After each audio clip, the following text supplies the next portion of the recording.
제가 소개를 드리겠습니다. 네. 우리나라 전 국토를 박물관 삼아 우리 문화유산의 숭고한 가치를 전파하는 유홍준 교수님이십니다. 아유, 안녕하세요. 일어나서 또 이렇게. 그래야지 자, 어떻게 해요? 직접 소개를 좀 해주시죠. 나의 문화유산 답사기를 쓴 유홍준이라고 합니다. 이게 그 사실 93년에 발매된 첫 그 나의 문화유산 답사기 책이 대한민국 인문도서 최초로 판매 부수 100만 부를 찍고 현재까지 그 시리즈가 총 12권이 출간됐는데 지금까지 총 누적 판매 부수가 이게 얼마나 됩니까? 그거 세어보지 않았는데 저희가 세봤는데 네. 500만 부. 그래요? 500만 부. 500만. 교수님 책 읽어보셨습니까? 뭐 교수님 책은 이제 필독이죠. 진짜요? 예. 그래서 뭐 교수님의 책 내용에는 뭐 대한민국 모든 것이 뭐 박물관이다라고 뭐 쓰시기도 하셨는데 저는 아직까지 읽지는 못해서 읽겠습니다. 예. 아니 근데 인세가 이게 어마어마하시겠는데요. 그게 인세 조셉 곱하기 더하기 좀 할 줄 알아요? 예, 저 조금 전에 계산을 이미 했습니다. 제가 했어요. 10,000원으로 쳤을 때 50억 나오더라고요. 그게 아니야.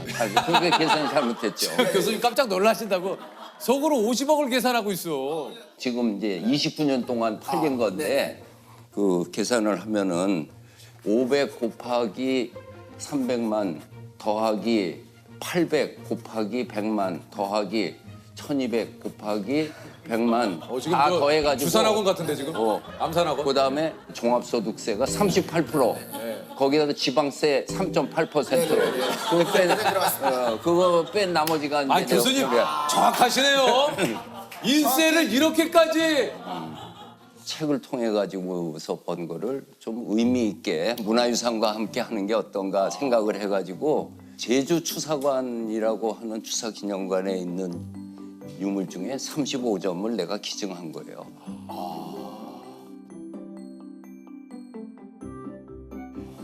부여문화원에는 지금 유홍준 교수 기증유물실이 따로 있어가지고 백제와 부여에 관한 그림과 글씨 쓰고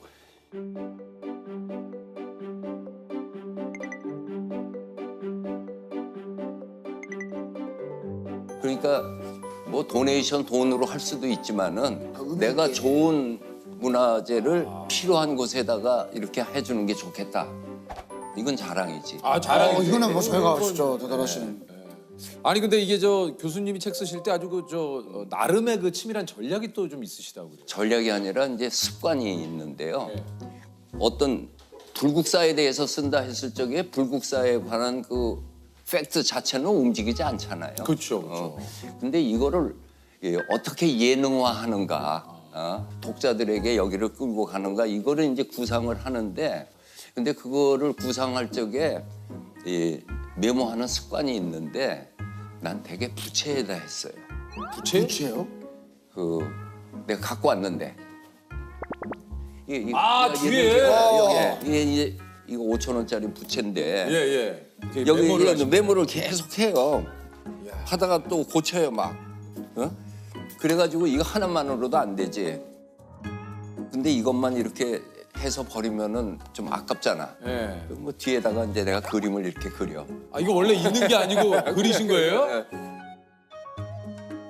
난 이게 디자인이 이렇게 나온 건 줄 알았는데. 그 노루 한 마리 그리고. 근데 왜 부채를 선택을 하셨어요? 이게 흔들려도 관계없이 쓸 수 있고. 예. 여기에 그걸 쓰셨네요. 뭐? 뭐? 여기 보면 메모에 500 곱하기 300만 여기 이게 아까 이거 아까 38%, 여기 와서 38%? 예, 38%까지 여기다가 실제로 계산해. 여기 있네요. 500 곱하기 300만, 800 곱하기. 사실 나의 문화유산 답사기라는 책으로 그야말로 이제 대한민국 이 답사, 이 신드롬을 좀 일으키셨는데.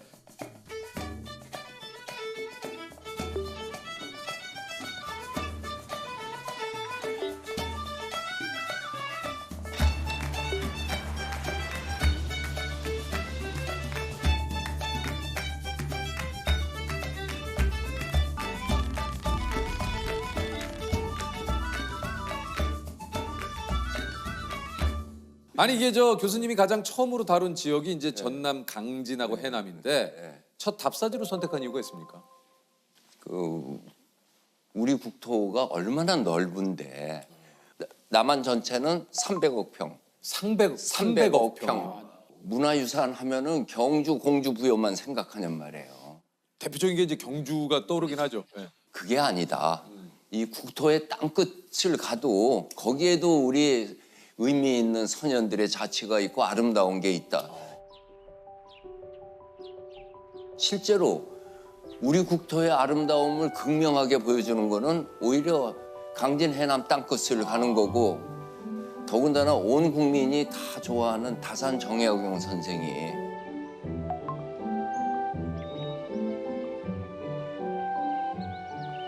거기에서 물경 18년 동안 유배 생활을 하고 목민심서를 썼는데, 교수님, 국민신서가 뭔지 좀 간략하게 좀 얘기를 해주시죠.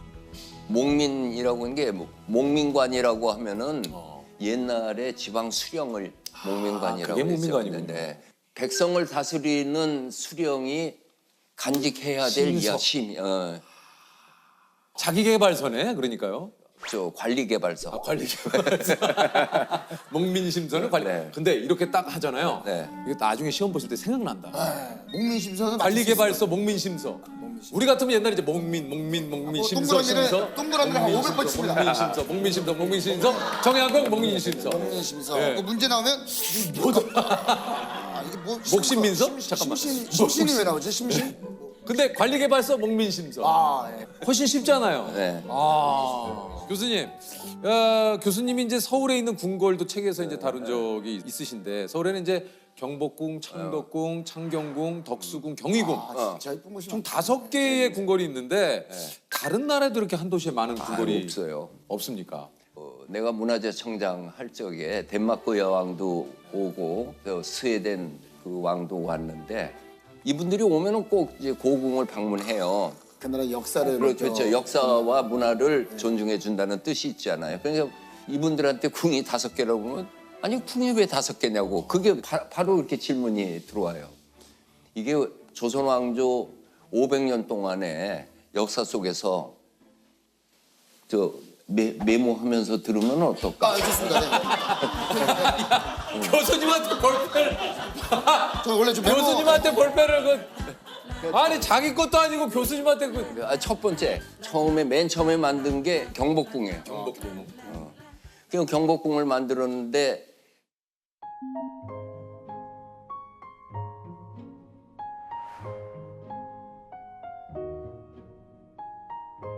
태종 이방원이 그렇죠. 예, 그냥 형제 죽이고 다시 이제 경복궁으로 오게 됐는데 네네. 가기가 싫은 거야. 거기에 자기 형제들 피비린내 나는 데가. 그래서 창덕궁을 지라. 그래서 창덕궁을 만든 세운 거예요. 예. 그래서 이제 신하들이 막 반대했죠. 아니 궁 지은 지 10년뿐이 안 돼서 그렇게 그렇죠. 해놓고 그걸로 갑니까? 그랬더니 태종이 내가 경복궁을 버리겠다는 뜻이 아니다. 그거를 이궁이라고 하는 별도의 궁, 별궁이죠. 예, 별궁. 별도의 궁을 만들어서 경복궁은 법궁으로 삼아서 의전은 다 거기서 하고 내가 생활하고 뭐 결제하고 하는 거는 창덕궁에서 한다. 한마디로 내 마음이 편치 않으셨던 거네요. 그랬더라고요. 그래서 했어요.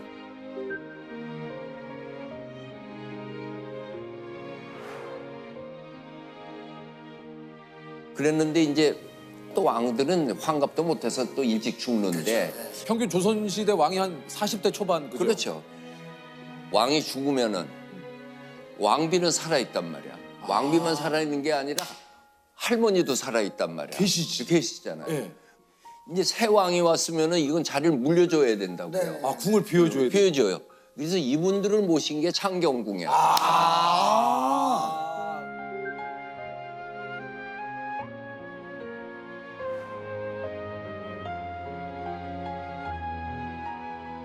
그럼 이제 3개 됐지.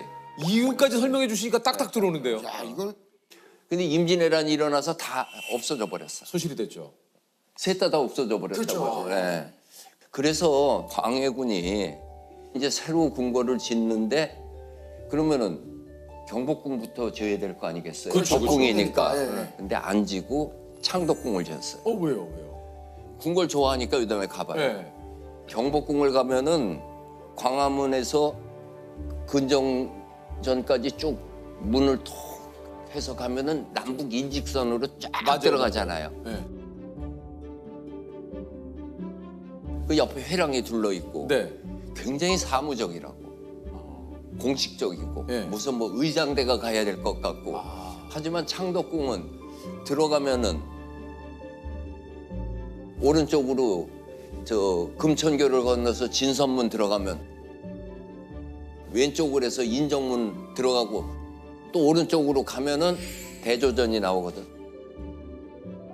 네. 이게 무슨 얘기냐 하면은 이게 길이 곧장난 게 아니고 이렇게 꺾여서 들어가는 것이 인간적이란 말이야. 아, 뭔지 알 것 같아요. 거기 경복궁은 살기가 싫은 거야. 뭔가 뻥 체취가 뚫린 안 되거든. 데서. 그러면 예.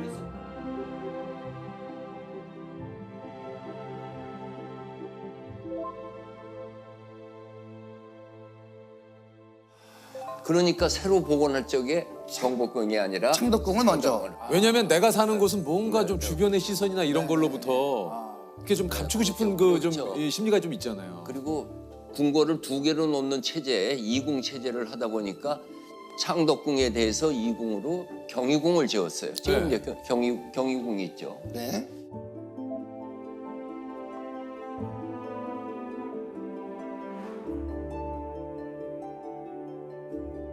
아관파천 들어봤죠? 들어봤죠? 아, 저 러시아 공사관으로 예. 도망가는 거예요. 예. 네. 잠시 이제 예, 고종께서 그래 글로 간 다음에 고종 황제가 옮긴 곳이 경희궁. 경운궁으로 옮겨요. 아, 경운궁이요? 그게 본래는 경운궁인데 예. 일본의 강탈을 당하고 네. 고종 황제가 이준 열사를 파견을 했잖아요. 헤이그 특사. 헤이그 특사를 보낸 거를 계기로 해서 일본 놈들이 고종 황제를 강제로 폐위시켜 버리고 순종 황제를 맞아. 그래서 순종 황제는 이제 창덕궁에 가서 근무하면서 고종 황제는 경운궁에 남아 있는 거예요. 그러면서 떠나면서 우리 아버님은 여기서 오랫동안 사시라고 이름을 져준 게 덕수궁이야. 원래는 그게 경운궁. 경운궁이지.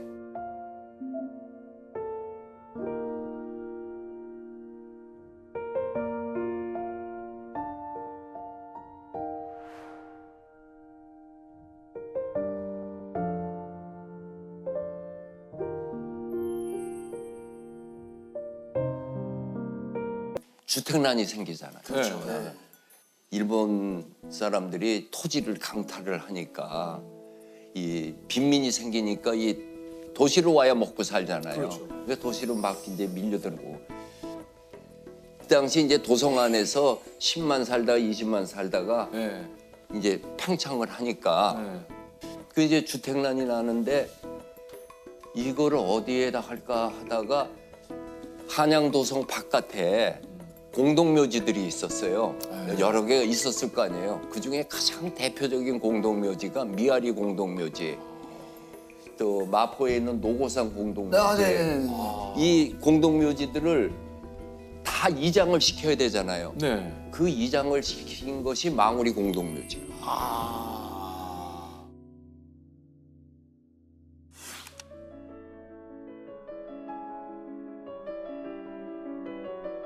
역사 문화 인물이 지금 조사된 것만 40분이 거기 있어요.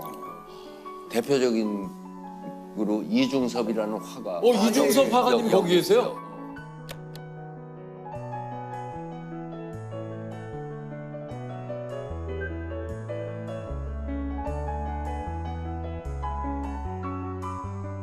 그리고 목마와 숙녀의 박인환 시인 예. 거기 있어요.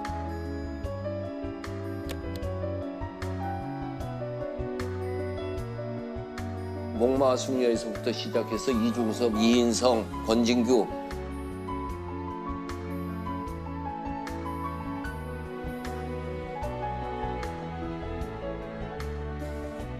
도산 안창호 선생도 거기 있었는데 도산공원 만든다고 예. 일로 와서 비석은 그래도 거기 있어요. 아 뿐만 아니라 소파 방정환 선생 거기 계세요? 거기 계시지.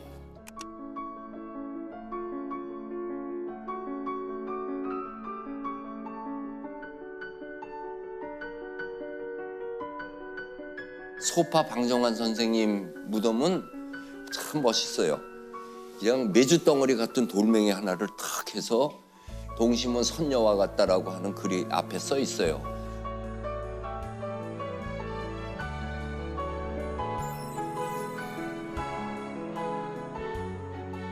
근데 그 뒤에 가면은 글씨 써 있는데 그걸 내가 해석을 못 해갖고 굉장히 했어. 이들무동이라고 써 있어. 이들무동. 아무리 해석해도 한문으로 해석해도 안 되고. 동무들이? 맞았어. 동무들이야 그게. 동무들이 세웠다 이거야. 소파 방정환 거꾸로. 그러니까 그 당시에는 이 순서가 그렇게 돼 있으니까 좌에서 우가 아니니까. 네, 감사합니다. 그러니까 이만한 재주가 있어 조셉이 이렇게 그럼요. 하는 거지. 남들이 보지 못하는 걸 또 보죠, 조셉이.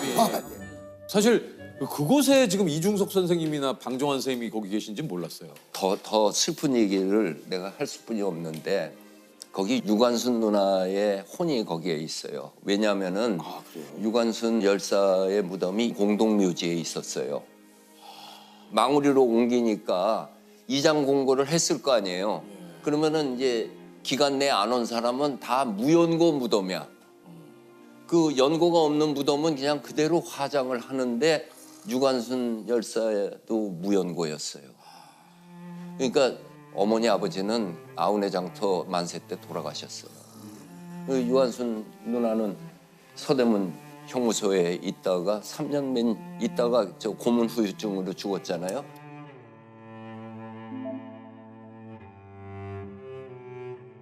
그래서 이화학당에서 시신을 모셔와 가지고 장례식을 하고 이태원 공동묘지에 모셨단 말이에요. 너무 마음이 아파요. 그래서 이분들을 합동묘라고 해서 요만한 재들을 요만큼 해놓은 데에 무연고묘 합동묘라고 써 있는 그 속에 유관순 열사가 있는 거야. 참 지금 같으면 그러지 않았을 텐데 일제강점기인데 누가 그거를 챙겼겠어요. 발자크도 있고 또 에디트 피아프도 있고 그래서 사람들이 가요.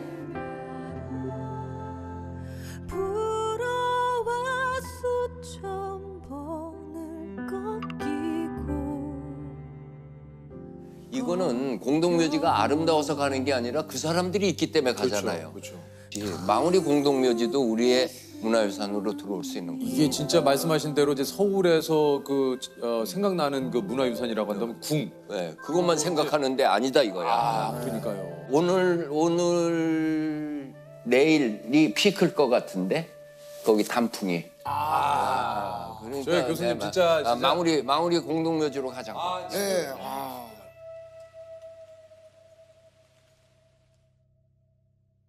교수님의 요즘 그 관심사를 좀 끝으로 여쭤보고 싶은데, 예. 우선 나의 문화유산 답사기가 지금 내년이 30주년이에요. 30년 동안 이어온 거에 또 말하기 싫지만은 내 또 생물학적 나이가 또 7학년이잖아. 그러니까 다음번에 어떻게 이 나의 문화유산 답사기를 아름답게 결말을 지을까 그거를 연구하는 거에 있어요. 아마 이 마지막 책의 맨 마지막 장면은 독도 답사기가 되지 않을까 싶습니다. 그때까지 기다려 주시기 바랍니다. 그 일본이 시마네 현에서 자기 영토 선언을 한다고 했을 적에 너희들이 그렇게 나왔을 경우에는 우리가 권리를 충분하게 행사를 하겠다. 그 첫 번째 조치가 입도권을 갖고 있는 문화재청에서 입도 허락을 했던 거죠. 그래서 지금도 갈 수 있잖아요. 네. 문화재는 멀리서 보고 거룩하게 하면서 존경하는 것보다 사용하면서 존경하는 것이 더 오래가고 실질적으로 보호도 잘 돼요. 경회로도 개방하고 독도도 개방하고 창덕궁 후원도 즐길 수 있게 하고 온 국민이 같이 생활 속에서 사랑하는 곳으로 전환시키는 계기가 된 것이 가장 보람이 있습니다.